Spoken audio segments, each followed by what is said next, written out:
Hello दोस्तों, आप सभी का स्वागत है आपके अपने इस यूट्यूब चैनल पर जिसका नाम है एडोनॉमी। और आज हम आप सभी के लिए क्लास 10th का कोऑर्डिनेट ज्योमेट्री के इंपॉर्टेंट क्वेश्चंस लेके आए हैं। और ये आपका अलजेब्रा का पार्ट है। और अलजेब्रा हमारे क्वेश्चन पेपर में 20 मार्क्स की आती है। इससे पहले मैंने आपको कई सारी वीडियो अपलोड कर दी हैं जिन्हें आप देख सकते हैं। तो आइए हम अपनी वीडियोस को स्टार्ट करते हैं, आगे क्वेश्चन करते हैं। तो सबसे पहले अपना motivation quote, stop doubting yourself, work hard and make it happen. देखिए, सबसे पहले तो अपने ऊपर डाउट करना आप बंद करिए। क्यों हमारे ऊपर हमें डाउट होता है कि मुझे क्या ये मुझसे हो पाएगा, क्या मेरी तो मैथ्स वीक है, या मुझे साइंस नहीं आती है, एसएसटी नहीं आती है, क्या मैं कर भी पाऊंगा नहीं कर पाऊंगा। हम औरों को देख के ना डीमोटिवेट होते रहते हैं। तो पहली बात, आपको अपने ऊपर डाउट करना बंद करना पड़ेगा। अगर देखो आप अपने ऊपर खुद डाउट करोगे तो आप दूसरे से क्या ही एक्सपेक्ट करोगे कि कोई आपके ऊपर डाउट ना करे। तो सबसे पहले तो जो भी आप दूसरे की नजरों में अपने आप को देखना चाहते हो ना, कि दूसरा मुझे किस नजरों से देखे, तो सबसे पहले तो आपको अपने आप को उस नजरों से देखना स्टार्ट करना है अपने आप को। तो स्टॉप डाउटिंग योरसेल्फ। अब जो भी आपके अंदर कमियां है ना, जिसकी वजह से आपको अपने ऊपर डाउट होता है, तो आपको वर्क हार्ड करना है उन कमियों को दूर करने के लिए। और कोई आपके पास इसके अलावा चांस नहीं है। जितना ज्यादा आप वर्क हार्ड करते जाओगे उतना ज्यादा आप में इंप्रूवमेंट आता जाएगा। ठीक है, तो कभी भी अपने ऊपर आपको डाउट नहीं करना है। चलिए क्वेश्चंस की बात करते हैं। तो पहला क्वेश्चन हमारे सामने कोऑर्डिनेट ज्योमेट्री से है, point P divide the line segment. अच्छा, मैं आपको एक बात बताता हूँ। इस क्वेश्चन को हम जो कर रहे हैं, कि जो हमारी सीरीज चल रही है सभी चैप्टर के हम इंपॉर्टेंट क्वेश्चन और जो भी प्रीवियस ईयर में पूछे गए क्वेश्चन होते हैं हम उन्हें सॉल्व करते हैं। तो इस सीरीज में अब आप जैसे सोच रहे होंगे, मैंने तो आज तक कोऑर्डिनेट ज्योमेट्री देखा ही नहीं, कैसा होता है, कैसे इसके क्वेश्चन अटेम्प्ट करने होते हैं, किस तरह के क्वेश्चन आते हैं। तो ये एक वीडियो आपके लिए सफिशिएंट है। अगर आपने पेन और पेपर लेके बैठ गए और जो भी इंपॉर्टेंट फॉर्मूले हैं वो आप लिखते चलेंगे और इन क्वेश्चंस को आप भी सेल्फ से प्रैक्टिस करके देख लेंगे, तो आप बिलीव करिए फिर आपको और कोई वीडियो की या और कोई क्वेश्चन करने की नीड नहीं है। इतनी गारंटी मैं आपको देता हूँ। बस आपको क्या करना है, मेहनत से इस वीडियो को देखना है, लगन से इसे सुनना है और इसे करके देखना है इन क्वेश्चन को मेरे साथ में। कोई फॉर्मूले आपको पहले नहीं देखने, सब मैं आपको इस वीडियो में कराऊंगा। बिल्कुल चिंता फिक्र हो गया, आप बिल्कुल चिंता जो भी है सब फिक्र है आपके, सब छोड़ के मेरे साथ इन क्वेश्चंस को आप प्रैक्टिस करिए। तो देखिए, point P divide the line segment. Point P जो है वो लाइन सेगमेंट को डिवाइड करता है। Joining the point A and B 5:2 में। तो आपको पॉइंट पी के कोऑर्डिनेट निकालने, स्टार मार्क कर लीजिए, मोस्ट इंपोर्टेंट क्वेश्चन है ये। देखिए क्वेश्चन ये कह रहा है कि एक लाइन है आपकी, ठीक है, इसके कोऑर्डिनेट एक ए है और एक बी है। ए के कोऑर्डिनेट आपके पास है 4, -5 और बी के कोऑर्डिनेट आपके पास है 1, 2। अब आपको क्या कह रहा है, वो P जो है वो इसे पॉइंट को काटता है। P जो एक पॉइंट है जो इस लाइन को डिवाइड करता है, 5:2 में इसे डिवाइड कर देता है। तो अब आपको कोऑर्डिनेट ऑफ P बताने हैं। तो बच्चों यहां लगता है आपके पास सेक्शन फॉर्मूला। अब जिसे नहीं पता था तो आप मेरे साथ देख लीजिए, यहां लगेगा आपके पास सेक्शन फॉर्मूला। तो देखिए सेक्शन फॉर्मूला क्या होता है। जब भी इस तरह के आपको क्वेश्चन देखने को मिलेंगे कि दो कोऑर्डिनेट आपको लाइन के दे रखे हैं, लाइन के दो कोऑर्डिनेट आपको दे रखे हैं और अब आपको क्या करना है, उसके रेशियो भी दे दिए, आपको उस कोऑर्डिनेट की वैल्यू निकालनी जो उस लाइन को डिवाइड कर रहा होगा। तो ऐसे में सेक्शन फॉर्मूला लगता है, आप लिख लेंगे मेरे साथ। तो होगा x = m1 + m2। ऊपर भी लिखेंगे नीचे भी लिखेंगे आप m1 + m2। अब m1 के साथ आएगा, x की बात चलेगी तो x2 और m2 के साथ होगा तो वो x1 आ जाएगा। सिमिलरली y के केस में भी होगा। y के केस में आप लिखेंगे m1 + m2 अपॉन में m1 + m2। अब आपको क्या करना है, m1 है तो इसके साथ y2 की मल्टीप्लाई कराएंगे और m2 है तो इसके साथ y1 की मल्टीप्लाई कराएंगे। अब आप सोच रहे होंगे y1 x1 ये है क्या सर, आपने पहले कहा था कि कुछ नहीं पता होना चाहिए, अब हमें तो समझ में नहीं आ रहा। तो देखो ये जो कोऑर्डिनेट आपको लाइन के दिए होते हैं इसे x1 कहेंगे, इसे y1 कहेंगे, और जो दूसरे कोऑर्डिनेट हैं ये x1 होगा, x2 होगा और दूसरा वाला कोऑर्डिनेट आपका y2 होगा। अब जस्ट आपको इसमें वैल्यू पुट करनी है। सर m1 m2 क्या है, तो m1 वो होता है रेशियो, m1 और m2 ये आपका रेशियो हो जाएगा। तो अब आपको वैल्यू पुट करनी है। तो x = m1 की वैल्यू कितनी है आपके पास, m1 है सर 5 और x2 की देखो यहाँ वैल्यू रखते हुए आप गलती मत कर देना। अगर आपने जल्दीबाजी में x1 x2 को इधर उधर कर दिया तो आपका आंसर कंप्लीटली चेंज आएगा। अब m2 आपके पास है 2 और x1 आपके पास है 4 अपॉन में 5 + 2। यहाँ से x की वैल्यू आ जाएगी आपके पास, 5 बन जाए 5, 2 4 जाए 8, 8 और 5 13/7। और y की वैल्यू कितनी आएगी बच्चों, m1 की वैल्यू है 5 × y2 आपके पास कितना है y2 है 2 प्लस m2 कितना है 2 और y1 कितना है आपके पास माइनस के 5। ओके, ये तो 0 हो जाएगा ऊपर वाला, नीचे आएगा 5 प्लस 2। देखिए ऊपर होगा ये प्लस का 10, ये हो जाएगा 10, वेट, ये 10 माइनस 10 अपॉन में 7, तो ये हो जाएगा 0। तो आपके पास कोऑर्डिनेट क्या आ गए, पी के कोऑर्डिनेट क्या आ गए आपके पास 13/7, 0। तो ये आपके पास राइट आंसर हो जाएगा सी ऑप्शन। देखो कितने आराम से आपके समझ में आ गया होगा। आपको मैंने कहा था ना, आपको अपने ऊपर डाउट ही नहीं रखना कि मेरे से होंगे नहीं होंगे, आपको बस ये वीडियो के जितने भी क्वेश्चन मैं आपको करा रहा हूँ इन सबको करते हुए चलना है, और फिर बाद में मुझे कहना कि आपसे क्वेश्चन बन रहे हैं नहीं बन रहे। कोई सा भी क्वेश्चन होगा गारंटी है बनेंगे सारे आपके क्वेश्चन, तो बिल्कुल आराम से सीखते जाओ बस।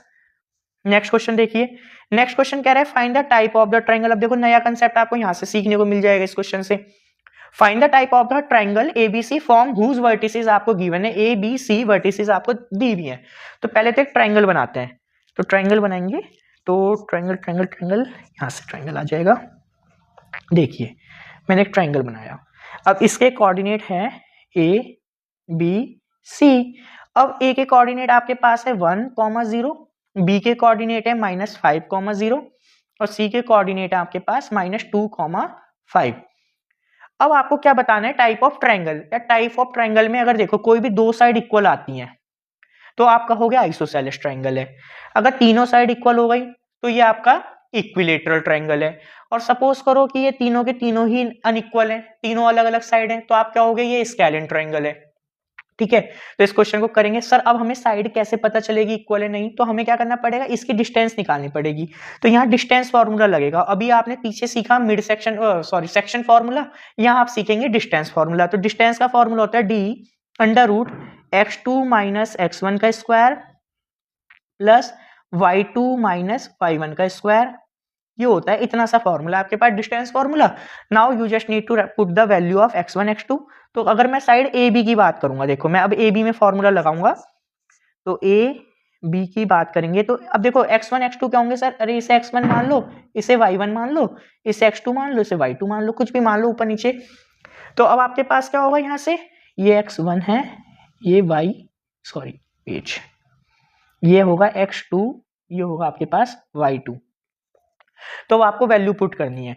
तो x2 की वैल्यू कितनी है, x2 की वैल्यू आपके पास 5, तो यहाँ जाएगा -5। और y1 x1 कितना है आपके पास 1, तो -1 का स्क्वायर प्लस y2 आपके पास 0 और y1 भी आपके देखो 0 हो गया इसका स्क्वायर। तो ए बी की वैल्यू आपके पास आ जाएगी -5 -1 होंगे माइनस के 6 का स्क्वायर और -6 स्क्वायर देखो अंडर रूट कट जाएगा, तो आपके पास आ जाएगा ओनली ये आएगा -6 नहीं आएगा, ये आएगा +6 क्योंकि प्लस हो जाएगा ना, ये आ जाएगा आपके पास 6। चलिए तो ये 6 हो गया आपके पास, ए बी की वैल्यू आपके पास 6 आ गई। अब आपको क्या करना है, ए सी की वैल्यू निकालते हैं। तो ए सी की वैल्यू भी निकाल लेंगे, तो ए सी में भी लगाएंगे, तो -2 -1 प्लस देखो ना ये -2 है, ये 1 इन्हें घटाएंगे और ये हो जाएगा आपके पास 5 - 0 स्क्वायर। तो यहाँ पर आपके पास ए सी की वैल्यू मिलने वाली है -2 -1 -3 का स्क्वायर करेंगे तो आपके पास आएगा 9 और 5 - 0 होता है 5 पे स्क्वायर करेंगे तो ये आपके पास आएगा 25 और 9 कितना होगा आपके पास हो जाएगा 34। तो √34 आ रही है इसकी वैल्यू। ठीक है, अब आप देखिए, अब हम निकालते हैं BC की वैल्यू। तो BC में भी हम फॉर्मूला लगाएंगे, तो BC में क्या लगेगा -2, ये हो जाएगा आपके पास +5, बीच में माइनस था ना तो हो जाएगा आपके पास +5 प्लस, अब आपके हो जाएगा 5 - 0 स्क्वायर -2 + 5। तो BC की वैल्यू आपके पास आ जाएगी -2 है और +5, तो 5 में से 2 गया 3 का स्क्वायर होता है 9 प्लस 25, ये आ जाएगा आपके पास BC की वैल्यू आ जाएगी 34 अंडर रूट। तो आपने देखा कि BC इक्वल टू किसके है, AC के। BC इक्वल टू AC आ रहा है, तो दो साइड आपस में इक्वल हैं, तो आपका ये क्या हो जाएगा, आइसोसेलेस ट्रायंगल। तो ये आइसोसेलेस ट्रायंगल हो जाएगा। देखो कितने आराम से आपने इस क्वेश्चन को सीखा और आई होप कि आपको इस समझ में भी आया होगा। बट डिस्टेंस फॉर्मूला लगाया, पहले मैंने ए बी की साइड निकाली, फिर ए सी की साइड निकाली और फिर बी सी। तो मुझे यहाँ पर दिखा कि ए सी की वैल्यू भी 34 आ रही है रूट के और बी सी भी रूट 34 आ रहा है, तो ऐसे में ये आइसोसेलेस ट्रायंगल हो जाएगा। कितने इजिली आपने इस क्वेश्चन को कर लिया। चलिए next question, in what ratio is the line segment joining the point 3, -5, -1, 6 divided by the line y equal to x। बहुत अच्छा क्वेश्चन है ये। तो बच्चों इस तरह के क्वेश्चन कैसे किए जाते हैं जरा इसे देखिए। सबसे पहले आपको यहाँ क्या कह रहा है, ये एक लाइन है, देखिए ये एक लाइन है आपकी, इसके कोऑर्डिनेट आपको a और b के कोऑर्डिनेट आपको दे रखे हैं 3, -5, -1, 6। अब आप यहाँ एक चीज देख रहे होंगे, आपको कोई रेशियो नहीं दिया हुआ। जैसे मैं आपसे बात करूं, फर्स्ट क्वेश्चन में आपको रेशियो दिया हुआ था, इस क्वेश्चन में आपको रेशियो नहीं दिया हुआ। तो जब भी आपको रेशियो नहीं देगा तो आप लेट करोगे कि इसका जो रेशियो है वो k रेशियो 1 है। ठीक है, k रेशियो 1 करेंगे और यहाँ जो कोऑर्डिनेट आएंगे वो x और y हमें निकालने हैं। अब इस क्वेश्चन में आपको क्या दे रखा है कि जो y के कोऑर्डिनेट है वो x कोऑर्डिनेट के इक्वल है। तो अभी हमने सीखा था कि कैसे करते हैं, x के कोऑर्डिनेट के लिए फॉर्मूला होता है m1x2 plus m2x1 upon x आएगा m1 प्लस m2। और y के कोऑर्डिनेट कैसे निकालते हैं, m1 y1 y2 plus m2 y1 upon में x यहाँ जाएगा m1 प्लस m2। ठीक है, इस तरह से हम निकालते हैं। अब बस आपको ध्यान ये रखना है, जब आपको रेशियो नहीं दिया हुआ तो ऐसी कंडीशन में आप रेशियो को k रेशियो 1 मान लेंगे। अब देखो x की वैल्यू यहां से कितनी आएगी, कैलकुलेट करो। तो m1 आपके पास k, x2 की वैल्यू आपके पास -1, x2 क्या होगा ये, ठीक है, x2 y2 होंगे ये आपके, और x1 y1 ये कोऑर्डिनेट हो जाएंगे। तो -1 और m2 आपके पास 1 मल्टीप्लाई x1 की वैल्यू आपके पास 3 अपॉन k प्लस 1। सिमिलरली ये आ जाएगा आपके पास -k plus 3 upon k plus 1। ये आ गए आपके पास x के कोऑर्डिनेट। सिमिलरली आप y के कोऑर्डिनेट फाइंड आउट करेंगे। y के कोऑर्डिनेट के लिए k और y2 आपके पास है 6 प्लस 1 मल्टीप्लाई y2 आएगा, y1 आएगा, y1 की वैल्यू आपके पास है -k 5 अपॉन में कितना आएगा k plus 1। Now you have find the value और y, तो 6k minus 5 upon k plus 1। ठीक है, इतना तक आपको कोई दिक्कत नहीं है। अब आपको दे क्या रखा है उसने, x y equal to x है। ठीक है, तो y की वैल्यू आपके पास और x की वैल्यू, इन दोनों को आप उठा के इक्वल के पुट करेंगे तो ये हो जाएगा -k upon k plus 3 k plus 1 equal to 6k minus 5 upon k plus 1। तो k प्लस 1 से k प्लस 1 कैंसिल होएगा, -k plus 3 equal to 6k minus 5 और -k minus 6k minus 5 minus 3। तो -k माइनस 6k हो जाएंगे -k 7k और -8। Minus से minus cancel होगा, k की वैल्यू आपके पास आ जाएगी 8/7। तो कितने इजीली आपने क्वेश्चन को सीख लिया। और ये क्वेश्चन बहुत अच्छा क्वेश्चन था बच्चों। इस तरह के क्वेश्चन आपको आपके बोर्ड में देखने को मिलेंगे। आपको मैंने पहले ही कह दिया था, आपको बस कंसंट्रेशन से इन क्वेश्चंस को करना है। इसके अलावा आप कोई क्वेश्चन देखो मत देखो, हर तरह के क्वेश्चन आप बनाने में एलिजिबल होंगे। बहुत इजीली आप बना सकते हैं, बस आपको डाउट करना बंद करना होगा। चलिए नेक्स्ट क्वेश्चन देखते हैं। नेक्स्ट क्वेश्चन क्या कह रहा है वो आपको, a इक्वल टू, a के कोऑर्डिनेट दे दिए, b के c के वर्टिसेस हैं ये आपके पास। आपको मीडियन की लेंथ निकालनी होगी BE। बहुत अच्छा क्वेश्चन है बच्चों। देखिए सबसे पहले हम एक ट्रायंगल बनाते हैं, ये बनाया हमने। अब आपके पास ये कोऑर्डिनेट मान लेंगे A B C। A के कोऑर्डिनेट आपके पास कितने हैं 3,0, B के कोऑर्डिनेट आपके पास है 6,4, C के कोऑर्डिनेट आपके पास -1,3। इतने में कोई प्रॉब्लम नहीं है। मीडियन क्या होती है, तो मीडियन आपको पहले पता होना चाहिए। मीडियन क्या होती है, देखिए मीडियन में आपको दिखाता हूं।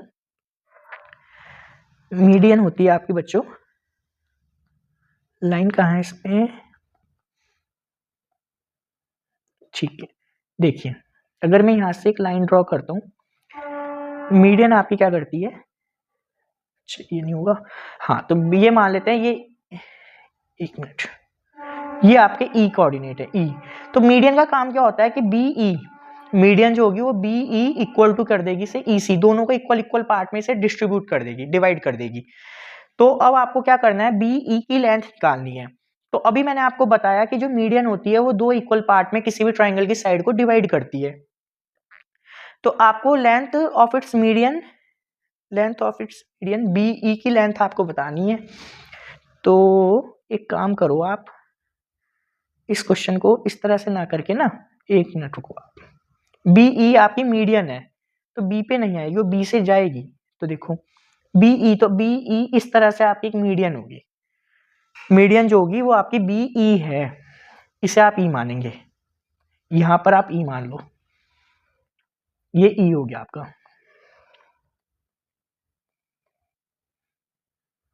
जी, इस कोऑर्डिनेट को आप ई मानेंगे।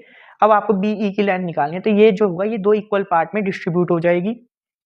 तो ए के कोऑर्डिनेट आपके 3,0, बी के 6,4 और सी के आपके कोऑर्डिनेट होंगे -1,3। तो अब देखिए होगा क्या, ए ई इक्वल टू मीडियन क्या करती है, दो एक साइड को दो इक्वल पार्ट में बांट देती है, डिवाइड कर देती है। तो बी इक्वल टू सी, तो इनका रेशियो हो जाएगा 1:1। अब आपको सबसे पहले ई के कोऑर्डिनेट निकालने, तो वो अब आपका मिड सेक्शन फॉर्मूला लगेगा। अब गौर से देखना बच्चों, बहुत फोकसली, यहाँ पर लगेगा आपके पास mid point formula. Sir mid point formula क्या होता है, सेक्शन फॉर्मूला का बड़ा भाई है ये। सेक्शन फॉर्मूला में क्या था, सेक्शन फॉर्मूला में आपको रेशियो दे के रखता था वो, कि 5:6, 1:3। यहाँ क्या है आपके पास, रेशियो है 1:1। तो m1 की वैल्यू भी 1 हो जाएगी और m2 की वैल्यू भी 1 हो जाएगी। तो जो फॉर्मूला है वो क्या बन जाएगा, अब आपके पास m1 भी 1 हो गया और m2 भी, तो यहाँ हो जाएगा x1 प्लस x2, और नीचे था m1 प्लस m2, तो वो हो जाएगा 2। उसी तरह y इक्वल टू क्या होगा आपके पास, y1 प्लस y2 अपॉन 2। देखो ध्यान रखो बिल्कुल, मिड पॉइंट क्या होता है, जब कोई एक लाइन, सपोज करो मिड पॉइंट क्या है, ये दो इक्वल पार्ट में बांट ली। सपोज करो ये पूरी लाइन जो होती है कंप्लीटली 10 सेंटीमीटर की थी, तो ये 5 में और ये भी 5 में जब इसे डिस्ट्रीब्यूट कर देगी, डिवाइड कर देगी, तो ये आपका मिड पॉइंट हो जाएगा ये। ठीक है, तो ये क्या है आपका मिड पॉइंट फॉर्मूले में सिंपली करना होता है आपको, इन दोनों को ऐड करके 2 से डिवाइड करेंगे। तो यहाँ पर हमारे पास ई के कोऑर्डिनेट क्या आएंगे, coordinate of E, coordinate of E, coordinate of E आपके पास आ जाएंगे। एक्स के कोऑर्डिनेट आएंगे, देखो x1 आपके पास 3 है और -1, तो 3 प्लस -1 अपॉन 2, ये आएगा 2/2, दैट इज इक्वल टू 1। उसी तरह y के कोऑर्डिनेट आपके हो जाएंगे 0 + 3, तो 0 + 3/2, ये आ जाएंगे आपके पास 3/2। ठीक है, 0 + 3, 3/2। तो आपके पास ई के कोऑर्डिनेट क्या आ गए बच्चों, ई के कोऑर्डिनेट आ गए 1, 3/2, ई के कोऑर्डिनेट्स आ गए। अब आपको क्या करना है, डिस्टेंस निकालना है, length of its median B E की डिस्टेंस। तो अब आपने डिस्टेंस फॉर्मूला पीछे सीखा ही था, डिस्टेंस फॉर्मूला। अब आप बस यहाँ पर डिस्टेंस फॉर्मूला लगाएंगे, तो बी ई की जो लेंथ आएगी वो आएगी फॉर्मूला लगा के x2 माइनस x1। तो x2 कितना है आपके पास, देखो x की वैल्यू अब आपके पास है 1 और y की वैल्यू आपके पास कितनी है 3/2, 3/2 है। तो अब आपको क्या करना है, यहाँ लगाइए x2 माइनस x1, तो 1 - 6 का square plus y2 minus y1, तो y2 आपके पास हो जाएगा 3/2 -4 का स्क्वायर। तो यहाँ आपके पास b की वैल्यू आ जाएगी 1 - 6 होगा -5 का स्क्वायर हो जाएगा 25 प्लस 3/2। तो 3/2 को जब आप एलसीएम लेंगे तो 2 4 जा 8, 3 - 8, तो माइनस के 5/2 का स्क्वायर।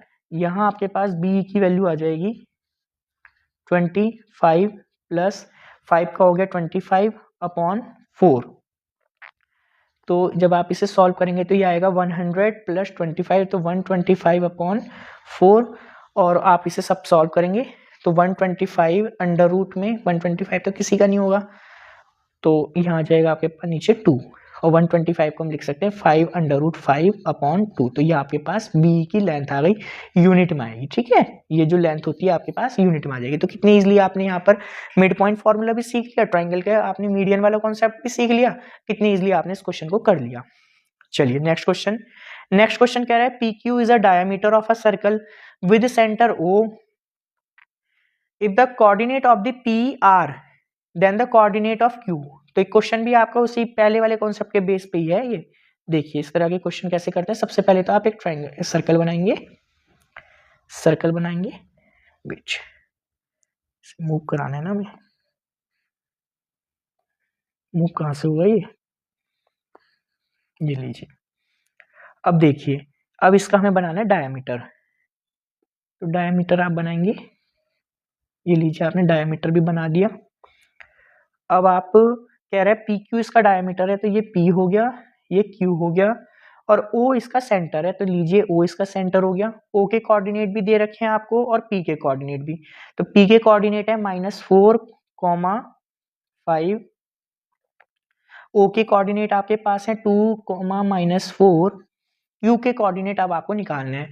बच्चों अब आप मुझे एक बात बताओ कि पीओ और ओ क्यू इक्वल होंगे या नहीं होंगे? बिल्कुल होंगे सर, रेडियस है भाई, जो सेंटर होता है वो डायमीटर को दो इक्वल पार्ट में डिवाइड करेगा, पीओ इक्वल टू क्यू होगा, दोनों की दोनों रेडियस से तो होंगी। और जब अभी आपने पढ़ा था एक लाइन दो इक्वल पार्ट में डिवाइड करती हैं तो ओ इसका मिड पॉइंट होगा, तो यहाँ भी रेशियो आपके पास 1 होगा और इधर भी 1 हो जाएगा, तो यहाँ मिड पॉइंट फॉर्मूला लगेगा। तो मिड पॉइंट फॉर्मूला लगाओ आप, मिड पॉइंट फॉर्मूला लगेगा। मिड पॉइंट फॉर्मूला क्या बोलता है भाई? मिड पॉइंट फॉर्मूला भी सेक्शन फॉर्मूला ही है, बस सेक्शन फॉर्मूला में रेशियो डिफरेंट होते हैं। मिड पॉइंट फॉर्मूला में जब रेशियो 1:1 है आपके पास, तो mid point formula x equal to होता है x1 प्लस x2 अपॉन 2, और y इक्वल टू होता है y1 प्लस y2 अपॉन 2। बच्चों ऐसा है, अब आप क्वेश्चन को थोड़ा थोड़ा जिसे नहीं आता था बिल्कुल, वो थोड़ा इसे पकड़ पा रहा है कि हाँ कॉन्सेप्ट क्या लग रहे हैं। तो इसी तरह से आप जब सीखते जाओगे तो आप लास्ट तक, मैंने आपसे पहले ही वादा किया था कि आप सीख के ही जाओगे। तो बिल्कुल आप आराम से देखो, चीजों को थोड़ा सा दिमाग लगाओ अपना, कितनी इजी चीजें चल रही हैं। तो अब यहाँ मिड, अब आपको क्या करना है, अच्छा ओ जो होगा ये x और y है, अब आपके पास ये x1 y1, और जो लास्ट में जहां लाइन शुरू होती है वो आपका कोऑर्डिनेट होता है x1 y1, जहां लाइन खत्म होती है वो होते हैं x2 y2, और जहां लाइन आपके बीच में डिवाइड करती है उसके कोऑर्डिनेट होते हैं x y। इस चीज का आपको ध्यान रखना है। तो आपको x और y की वैल्यू दे रखी है, ये होगी 2, x1 आपके पास है -4 प्लस x2 अपॉन में कितना आएगा 2, तो 2 2 जा हो जाएगा 4, और ये आएगा इधर प्लस के 4 x2, तो x2 की वैल्यू आपके पास आ जाएगी 8 वाला एक ही आंसर है डी। खैर हम y की वैल्यू भी निकालते हैं। y हमारे पास कितना है बच्चों? y की वैल्यू है -4, y1 आपके पास कितना है 5 प्लस y2 आपको निकालना है, क्यू के तो कोऑर्डिनेट निकालने हैं, क्यू के कोऑर्डिनेट तो आपके x1 y1 x2 y2 है, अपॉन में 2, तो ये हो जाएगा -8 -5 y2, ये होएगा -13 y2। तो आपके पास y2 की वैल्यू भी आ गई और x2 की भी आ गई, तो -8 और -13 आपके राइट आंसर हो जाएगा। आई होप आपको ये समझ में आया होगा। Next question, the point on x axis which is equidistant from the point 5, -3 और 4, 2, स्टार मार्क कर लीजिए इस क्वेश्चन को भी, बहुत इंपॉर्टेंट क्वेश्चन है आपका ये। देखिए इस क्वेश्चन को कैसे करोगे आप, इस क्वेश्चन को, बहुत इंपॉर्टेंट क्वेश्चन है। देखो क्वेश्चन को रीड करो अच्छे से, कंफ्यूज नहीं होना बिल्कुल भी। क्वेश्चन क्या कह रहा है, the point on x axis पे पॉइंट निकालना है आपको, विच इज इक्विडिस्टेंट, इन दोनों पॉइंट से वो क्या है, देखो एक्स एक्सिस पे आपको पॉइंट निकालना है, वाई पे कोई पॉइंट नहीं होगा। जब एक्स, देखो ये ग्राफ होता है, अगर आपसे कहे एक्स एक्सिस पे निकालनी है वैल्यू, तो एक्स एक्सिस पे तो इसकी कुछ ना कुछ वैल्यू होगी, पर ये वाई को क्या टच कर रहा है? कहीं नहीं कर रहा है, तो वाई को टच नहीं कर रहा है, तो ये आएगा 0। जब भी आपसे एक्स एक्सिस पे पूछेगा तो एक्स की तो वैल्यू होगी और वाई की 0 हो जाएगी। जब आपसे कहेगा वाई पे निकालना है आपको पॉइंट, तो वाई की तो कुछ ना कुछ वैल्यू होगी, पर एक्स के कोऑर्डिनेट हो जाएंगे 0। ये आपको ध्यान रखना है, इतना सा कॉन्सेप्ट। तो एक्स की वैल्यू तो आपको निकालनी है, वाई की वैल्यू आप 0 रखेंगे। अब आपके पॉइंट आपको जो दे रहा है वो ए और बी दो पॉइंट है, और वो ये जो पॉइंट है मान लेते हैं ओ पॉइंट है, तो ओ पॉइंट ए से और बी से इक्वल डिस्टेंस पे है। तो अब आप ए के पॉइंट आपको दे रखे हैं 5, -3, और बी के आपके पास है 4, 2, 5, -3 और 4, 2। तो अब आपको क्या करना है, यहाँ लगाना है डिस्टेंस फॉर्मूला, क्योंकि AO की डिस्टेंस और BO की डिस्टेंस दोनों आपस में इक्वल होंगी। तो देखिए AO इक्वल टू BO होगा। अब एक देखिए इन दोनों में जब हम डिस्टेंस फॉर्मूला लगाएंगे, देखो डिस्टेंस फॉर्मूला आप जानते हो, D equal to under root x2 minus x1 square plus y2 minus y1। देखो एक तो फॉर्मूले जरूर लिखा करो, आपने क्वेश्चन में स्टार्ट करने से पहले क्वेश्चन में फॉर्मूला अगर आप लिखते हो तो सबसे पहले क्वेश्चन करने में आपको क्या लिखना है, गिवन, फिर आपको लिखना है फाइंड, जो भी आपको फाइंड करना है, फिर आपको लिखना है उसके फॉर्मूला। तो ये आपको जो है काफी ज्यादा हेल्पफुल होते हैं अच्छे मार्क्स स्कोर कराने में। गिवन उतारेंगे, फाइंड लिखेंगे और फॉर्मूला जो आपको लगाना है वो लिखेंगे। तो इसमें आपको एक तो खुद भी पता रहता है, आपके सामने एक मैप बन गया ना कि आपको करना क्या है और वहां उस लक्ष्य तक पहुंचने के लिए आपको कैसे कैसे काम करना है, तो आपको पता चल गया फॉर्मूला वगैरह लिख के। अब तो बस आपको इतनी मेहनत करनी है कि बस वैल्यू पुट करनी है। अब देखो यहाँ अंडर रूट है, तो अंडर रूट कब हटता है, जब आप दोनों तरफ स्क्वायरिंग करेंगे। तो AO का स्क्वायर इक्वल टू BO के स्क्वायर क्यों होगा, जब दोनों वैल्यू ही बराबर है तो इन दोनों के स्क्वायर भी आपस में इक्वल होंगे। तो अब आप AO में डिस्टेंस फार्मूला लगाएंगे, तो AO में डिस्टेंस फार्मूला लगाएंगे तो ये आ जाएगा 5 माइनस एक्स। देखो ये नीचे वाला आपका x2 है, ऊपर वाला x1 मान लो, तो 5 माइनस एक्स का square plus -3 minus 0 square equal to 4 minus x square plus 2 minus 0 square, 2 minus 0 का स्क्वायर। तो 5 माइनस एक्स स्क्वायर करेंगे तो ये आपके पास आएगा 25 plus x square. Identity open कर देंगे ना, a माइनस बी के स्क्वायर की, a square plus B square minus 2ab, तो a square plus B square minus 2ab, तो ये हो जाएगा 10x। अच्छा ये कितना लिखा था हमने, थोड़ा मार्क करना है, ये सही से नहीं चलता है। तो -3 माइनस 0 का स्क्वायर होगा, ये आपका हो जाएगा 9 इक्वल टू 4 का square 16 x square minus 8x plus ये हो जाएगा 4। अब देखिए क्या क्या चीज इनमें कैंसिल हो रही है, एक्स स्क्वायर से एक्स स्क्वायर कैंसिल हो जाएगा। अब आप नंबर वाली टर्म एक तरफ कर लीजिए और वेरिएबल एक तरफ कर लीजिए, तो -10x और प्लस 8x, इधर आपके पास हो जाएगा 16 और 4 20, 25 और 9 34, तो यहाँ आएगी माइनस के 34, -10 और ये 8 कितना होगा बच्चों, सर माइनस के 2x, और ये होंगे माइनस के 14, माइनस से माइनस कैंसिल होगा, x की वैल्यू आपके पास इधर जब डिवाइड में जाएगा तो ये आ जाएगी आपके पास 7, तो x की वैल्यू 7 आ गई। तो x की तो वैल्यू होगी और y की वैल्यू कितनी होगी, 0 होगी, तो x के कोऑर्डिनेट आ गए 7,0। तो आई होप आपको ये समझ में आया होगा। मोस्ट इंपोर्टेंट क्वेश्चन है, फर्स्ट एक्सरसाइज का क्वेश्चन है ये, ठीक है। अगर आप कोऑर्डिनेट ज्योमेट्री की एक्सरसाइज करेंगे तो फर्स्ट एक्सरसाइज का एक क्वेश्चन आपको देखने को मिलेगा। नेक्स्ट क्वेश्चन आपका केस बेस्ड क्वेश्चन है, और कभी भी ना डरना नहीं होता केस बेस्ड क्वेश्चन से, काफी ज्यादा इजी होते हैं। मस्त होके आपको क्वेश्चन को पढ़ना है, कॉन्सेप्ट आपको क्लियर रखने हैं और डायरेक्ट क्वेश्चन को करना है, बहुत इजी होता है केस बेस्ड क्वेश्चन। ये कह रहा है Partha a software engineer lives in Jerusalem. Jerusalem पता है कहाँ है आपको, चलो कमेंट करके आप बताना मुझे जेरूसलम कहाँ है। और ये किस रिलीजन के लोगों के लिए एक बहुत ज्यादा मान्य एक जगह है, ये बहुत उनके लिए एक, ये मान लीजिए जिस तरह से हिंदुओं के लिए जो केदारनाथ है, अयोध्या है, वो बहुत ज्यादा पूजनीय जगह है। तो आप ये बताइएगा जेरूसलम किस धर्म के लोगों के लिए एक रिलीजियस जगह है और ये जेरूसलम पड़ता कहाँ पर है। He lives in the most convenient area of the city where bank, hospital, post office and supermarket can be easily accessed. ये सब चीजें उसके आसपास में ही हैं। In the graph the bank is plotted as A, ये जो A है वो बैंक है, लिख भी रहा है इसके ऊपर, उसके कोऑर्डिनेट आपको दे रखे हैं। और B आपका जो है हॉस्पिटल, सुपरमार्केट सी पे आपका सुपरमार्केट है, such that ABC from a triangle, ABC आपके ट्राइंगल फॉर्म करते हैं। तो क्वेश्चन क्या है आपके पास, क्वेश्चन कह रहा है find the distance between the bank and the hospital. तो डिस्टेंस निकालना है आपको बैंक और हॉस्पिटल के बीच में। तो बैंक कहाँ पर है आपका A पे, हॉस्पिटल आपका B पे है, तो यहाँ डिस्टेंस फॉर्मूला लगा दो आप। तो AB जो होगा वो डिस्टेंस बिटवीन है बैंक और हॉस्पिटल में। फर्स्ट पार्ट में आप डिस्टेंस फॉर्मूला लगाएंगे, डिस्टेंस फॉर्मूला बोलेगा x2 माइनस x1 का square plus y2 minus y1 square.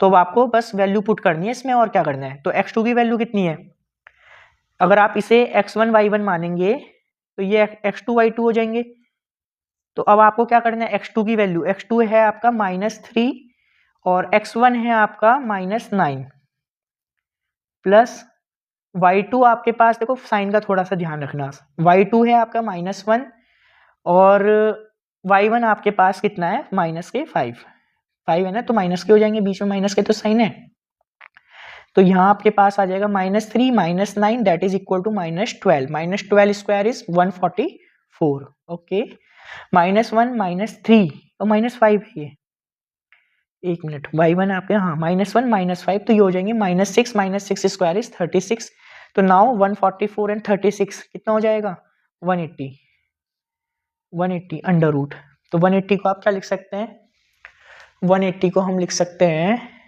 180 को जरा फैक्टर करना, 180 के फैक्टर जब आप करेंगे तो यहाँ आएगा 90 45 3 15 5, तो ये हो जाएगा 2 2 4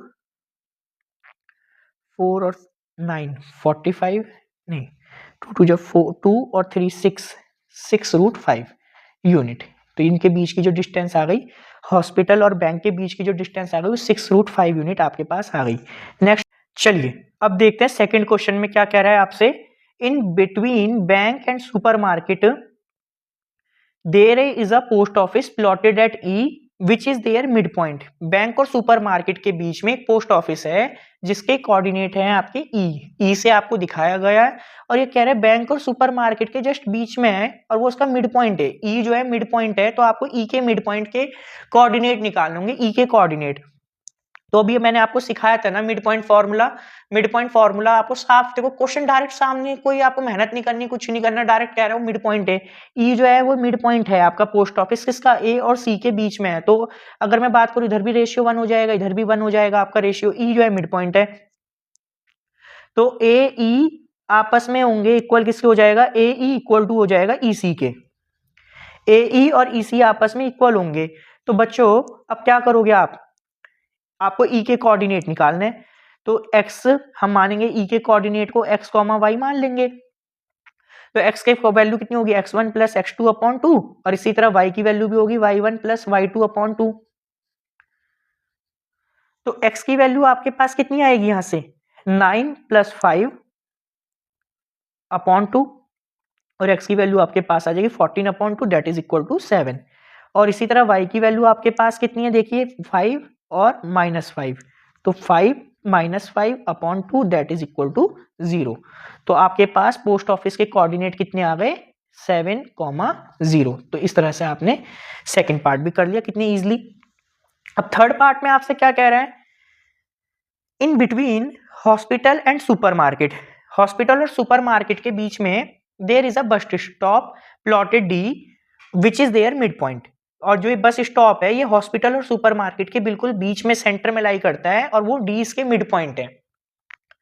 अब Parth want to reach the bus stand from the bank, अब बैंक से वो जाना चाहता है, बस स्टैंड से बैंक जाना चाहता है, how much distance does he need to cover, तो उसे कितना डिस्टेंस कवर करना पड़ेगा।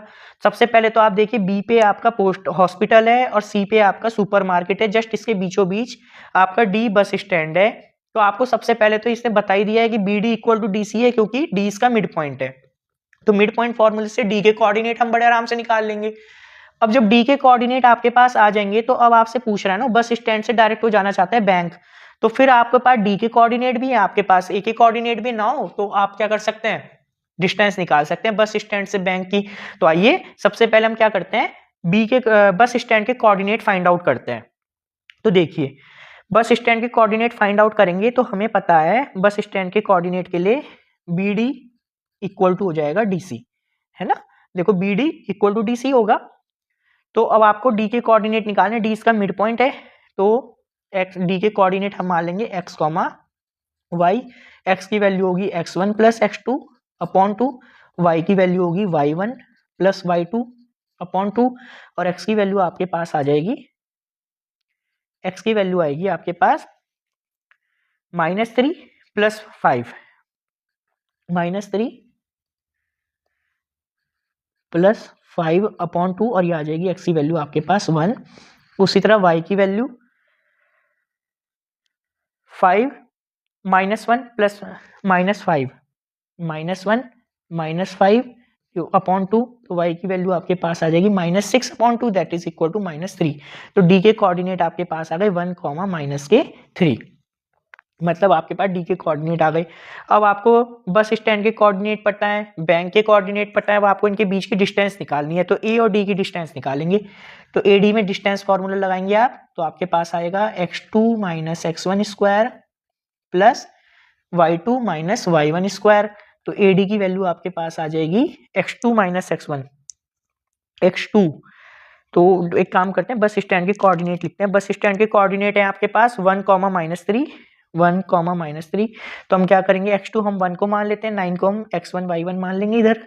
तो आपके पास आ जाएगा 1, -9, 1, -9 स्क्वायर प्लस y2 - y1 करना है आपको, तो -3 -5 -3 -5 स्क्वायर। तो AD की वैल्यू आपके पास आएगी 1 - 9 हो जाएगा -8, तो -8 का स्क्वायर होगा 64, -3 -5 हो जाएगा -8, -8 भी आपके पास 64 हो जाएगा। तो यहाँ पर आपके पास आ जाएगी √128 यूनिट्स। आप इसे सॉल्व करके लिख लीजिएगा। तो आई होप आपको ये क्वेश्चन समझ में आया होगा। देखो कितना इजी था, पहले वालों से भी इजी क्वेश्चन था ये, और अब आपको काफी कुछ आ भी चुका होगा, आप देखते जा रहे होंगे, अब आप काफी क्वेश्चन बना भी पा रहे होंगे अगर आपसे पहले नहीं बन रहे थे तो। बस आपको इसी तरह से क्वेश्चन देखते जाने हैं, सब क्वेश्चन बन जाएंगे।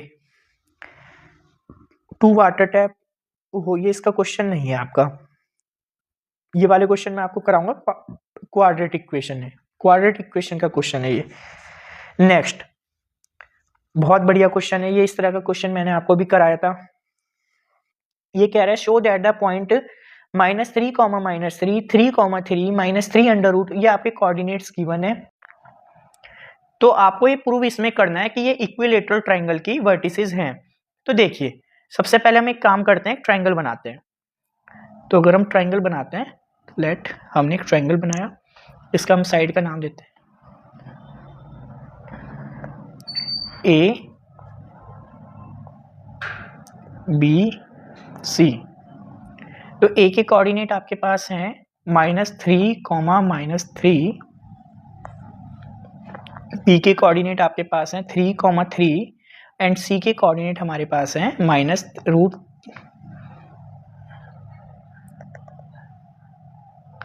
-3√3, ये हमारे पास हैं। अब देखिए, अगर इक्विलेटरल ट्रायंगल प्रूफ करना है तो इक्विलेटरल ट्रायंगल के लिए कंडीशन क्या होगी, AB = BC = AC। इन तीनों को आपको इक्वल प्रूफ करना पड़ेगा। अगर आपने इन तीनों को इक्वल प्रूफ कर दिया तो आप क्या कह सकते हैं, ये ट्रायंगल जो होगा आपका इक्विलेटरल ट्रायंगल होगा। तो सबसे पहले हम क्या करेंगे, AB में डिस्टेंस फार्मूला लगाएंगे, जैसे हमने पहले भी बात करी है। तो डिस्टेंस फार्मूला क्या होता है हमारे पास, देखिए डिस्टेंस फार्मूला हो जाएगा D = √x2 - x1 plus y2 - y1 square, y2 - y1। तो सबसे पहले हम क्या करेंगे, अब AB साइड को फाइंड आउट करेंगे। तो AB साइड को निकालने के लिए क्या होगा, x2 हम ले लेते हैं 3 को, तो 3 माइनस, और ये हो जाएगा प्लस का 3 का स्क्वायर प्लस 3 माइनस माइनस, तो ये हो जाएगा 3 प्लस का 3 का स्क्वायर। ठीक है, तो यहाँ पर आपके पास आ जाएगा AB, देखो 3 और 3 6 का स्क्वायर होगा 36 प्लस 36, तो ये आएगा √72। और आप √72 को क्या लिख सकते हैं, 4 4 जो 16, √72 को हम क्या लिख सकते हैं, 3 3 जो 9 और 9 9 जो 81, कितना लिखेंगे बच्चों, 72 के फैक्टर करोगे तो आएगा 36, 18, 9, 3 3, तो 2 3 जो 6√2 आ जाएगा। चलिए, तो ये हो जाएगा आपका 6√2। तो आपके पास 6√2 यूनिट आपकी AB की वैल्यू आ गई है। तो इसी तरह बच्चों हम क्या करेंगे, अब BC की डिस्टेंस निकालेंगे। तो BC की डिस्टेंस क्या आएगी, BC में क्या हो जाएगा आपके पास -3 √3 -3 का स्क्वायर प्लस 3√3 माइनस 3 का स्क्वायर। ये हो गया आपके पास BC की वैल्यू। अब आप BC की वैल्यू कैलकुलेट करेंगे तो -3√3 माइनस 3 का जब आप होल स्क्वायर खोलेंगे तो आपको क्या मिलेगा। तो बच्चों अब हम क्या करेंगे, BC की डिस्टेंस कैलकुलेट करेंगे। तो BC की डिस्टेंस के लिए आप सेम फॉर्मूला, डिस्टेंस का फॉर्मूला लगाएंगे x2 माइनस x1। तो x2 माइनस x1 जब आप करेंगे तो x2 आपका ये हो जाएगा -3√3। अभी तक आप इतना तो समझ ही गए होंगे कि किस तरह से x2 x1 आइडेंटिफाई करते हैं। -3 का स्क्वायर प्लस अभी आपके पास हो जाएगा ये हो जाएगा 3√3 माइनस 3 का स्क्वायर। ठीक है, अब आप देखिए BC की वैल्यू आपके पास कितनी आ जाएगी, यहाँ से ये आएगी -3√3 माइनस 3। तो आपके पास देखो A माइनस B के होल स्क्वायर की आप आइडेंटिटी लगाएंगे तो ये कितना हो जाएगा। मैं आपको बेसिकली बताऊं तो आप इसमें माइनस कॉमन लेंगे तो माइनस कॉमन लेके बाहर आ जाएगा माइनस, तो स्क्वायर है तो हो जाएगा प्लस का। सर क्या कह रहे हो आप, समझ में नहीं आ रहा। देखो -A माइनस B का जब आप स्क्वायर करोगे तो क्या आएगा, अगर आप इसमें से माइनस कॉमन लेंगे तो -1 का स्क्वायर कॉमन आएगा, अंदर क्या बचेगा A प्लस B। तो अल्टीमेटली -1 का स्क्वायर क्या हो जाएगा, 1 बन जाएगा और ऊपर स्क्वायर A प्लस B का होल स्क्वायर रहेगा। तो A प्लस B के होल स्क्वायर की आइडेंटिटी खुल जाएगी जब दोनों पे -B होगा। तो सेम यहाँ भी -3√3 माइनस 3 है तो आप A प्लस B के होल स्क्वायर की आइडेंटिटी ओपन कर देंगे तो 3√3 आपका हो जाएगा 3 3 9 3 27। और अगर हम बात करें तो ये हो जाएगा 27, फिर उसके बाद में 3 का हो जाएगा 9, 3 का 9 होगा और आपका ये होगा प्लस के 3 3 9 2 18√3 प्लस यहाँ आपके माइनस की आइडेंटिटी खुल जाएगी तो 27 प्लस 9, बस माइनस ही तो आएगा। देखो दोनों चीज सेम है, बस इसमें माइनस के √3 है तो यहाँ हो जाएगा 18√3। 18√3 से 18√3 कैंसिल हो जाएगा, 27 कितना होगा बच्चों 54 प्लस 18 तो कितना आ जाएगा आपके पास √72। √72 को लिख सकते हैं 6√2 यूनिट। तो आपके पास BC भी इक्वल आ गया और AB भी इक्वल आ गया। अब तो आपसे कह रहा है वो AC की और वैल्यू निकाल लो आप, क्योंकि आपको दिखाना है ना। तो AC की वैल्यू कितनी होगी, A के कोऑर्डिनेट आपके पास हैं -3, -3 और B के कोऑर्डिनेट आपके पास हैं C के कोऑर्डिनेट आपके पास कितने हैं -√3 और +3√3, -3√3 प्लस 3√3। तो अब आपको AC में डिस्टेंस निकालना है तो AC में आप डिस्टेंस निकालेंगे तो क्या होगा बच्चों, ये देखो सेम है पहले वाले जैसा, 3√3 प्लस 3 स्क्वायर और यहाँ आएगा आपका प्लस का तो ये हो जाएगा 3√3 और माइनस माइनस ये भी हो जाएगा आपका प्लस का स्क्वायर। तो आप इसे जब ओपन करेंगे तो आपके पास आएगा 27 प्लस 9, देखो पहले वाले ये जो है बस इसमें माइनस आ जाएगा, माइनस के 18√3 और प्लस 3√3 का ये नॉर्मली हो जाएगा आपका 27 प्लस 9 प्लस 18√3। सब कुछ पहले जैसे ही है, ये डरना बिल्कुल नहीं है आपको क्वेश्चन में रूट से ना किसी चीज से। अब आपके पास AC की वैल्यू आएगी 54 प्लस 18 जो कि 72 के इक्वल होगी और इसे हम लिख सकते हैं 6√2 यूनिट्स। तो आपने देखा AB equal to AC equal to BC, सभी के सभी आपके इक्वल आ गए। तो hence triangle ABC is an equilateral triangle, ये इक्विलेटरल ट्रायंगल हो जाएगा आपका। ठीक है, ये आपको इतना सा क्वेश्चन था। तो आई होप आपको क्वेश्चन समझ में आया होगा, कितनी इजीली आपने सीख लिया, बस सारा डिस्टेंस फॉर्मूला का खेल था इसमें। ठीक है, चलिए next question, prove that A equal to ये coordinate B C D are the vertices of square. Same question है बच्चों, देख रहे हैं आप, सेम क्वेश्चन आ गया ये आपका कि ये कह रहा है ABCD एक आपको स्क्वायर बनाना है, A के कोऑर्डिनेट, B के कोऑर्डिनेट, C के और D के आपको कोऑर्डिनेट गिवन है 4 3 और B के कोऑर्डिनेट आपके पास है 6 4, C के कोऑर्डिनेट है 5 6 और D के कोऑर्डिनेट है 3 5। तो आपको करना क्या है बच्चों, यहाँ भी आपसे क्वेश्चन को थोड़ा गौर से देखा करो क्वेश्चन समझो आप, देखो आपसे क्या कह रहा है वो, प्रूव दैट, आपको प्रूव करना है, पूछा नहीं है उसने आपसे कि ये ABCD जो है स्क्वायर की साइड है या नहीं है। अगर आपकी मान लीजिए AB की वैल्यू और BC की वैल्यू आपस में इक्वल नहीं आ रही है, तो आपको अपना चेक करना है कि आपने कुछ ना कुछ गड़बड़ की है। आप ये नहीं सोचेंगे कि जो है ये आपने बता दिया कि AB equal to not AB और BC इक्वल नहीं है आपस में, आपने कह दिया तो ये एक स्क्वायर नहीं है। आपको क्वेश्चन पूछा है इसने, यहाँ बता रहा है आपसे प्रूफ दैट करना है, मींस आपके AB इक्वल टू ये जरूर होगा, AB equal to BC equal to CD equal to AD, ये सभी की सभी बातें जरूर होंगी, तभी आप ये प्रूफ कर पाओगे। तो आपको अल्टीमेटली इसमें करना क्या है, इन सभी की डिस्टेंस निकालनी है। जैसे मैंने आपको ये पीछे जो क्वेश्चन था इक्विलेटरल ट्रायंगल उसमें सिखाया था, सेम आपको इधर भी यही प्रोसेस फॉलो करना है और आप इस क्वेश्चन को भी बड़े आराम से कर सकते हो। तो ये क्वेश्चन भी आप कर लेंगे, ये आपके लिए प्रैक्टिस के लिए हो गया एक क्वेश्चन।